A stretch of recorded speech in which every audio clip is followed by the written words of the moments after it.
नाही बाई, मी तर जाते बाई माहेरी. अगं नाही, आई असतात ना आमच्या घरी. मग अगं मी नसले तर चालतं आमच्या त्यांना, पण आई नसला तर कुणालाच करमत नाही बाई घरात. सगळ्यांना त्यांची सवय आहे. आई जर हातलं ताक घुसवून ना लोणी काढून ठेवा की, मला जमतच नाही तुमच्यासारखं. ठेव इथं. आई जरा पीठ म्हणून घेतात का? तुम्ही पीठ म्हणा की चपाती कशा मऊ मऊ होतात, मी केल्या तर अशा तरवडतात. कधी येणार काय माहिती मला तुमच्यासारखं पीठ मारायला. ठेवते इथं. हा घ्या म्हणून.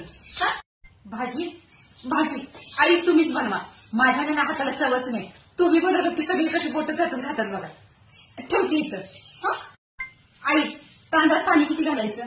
तुम्ही घाला की जरा. मी भात केला की सगळा हिचकी होऊन जातोय, तुम्ही केला की कसं फडफडीत होते. हा ठेवते इथं, लावून घ्या. हा आई ताई यायला लागलेत आपल्या. हा बघा आई, आता जोपर्यंत ताई येत ना तोपर्यंत त्यांना तुम्ही जेवायला करून घाला. कुठं हो त्यांना तिथं आईच्या हातचं जेवायला मिळते. हा मी लागते तयारीला. हा काय माहित बाई, ते असल्या कसल्या सुना असतात जे सगळं आपल्या सासूकडनं काम करून घेतात. आई तुम्ही हे घ्या, हा रिमोट घ्या, मी तर टीव्ही बघत बसा. लावते टीव्ही, हे जरा बसा इथं. हा आई ऐका ना, कोथिंबीर आणि मिरची तेवढं निवडून ठेवा, टीव्ही बघत बघत. अगं बाई मी लिवायची, मला वाटलंच होतं की म्हणणार बघा ते सिरियल मध्ये असं ठेवती इथं. हा निवडून ठेवा.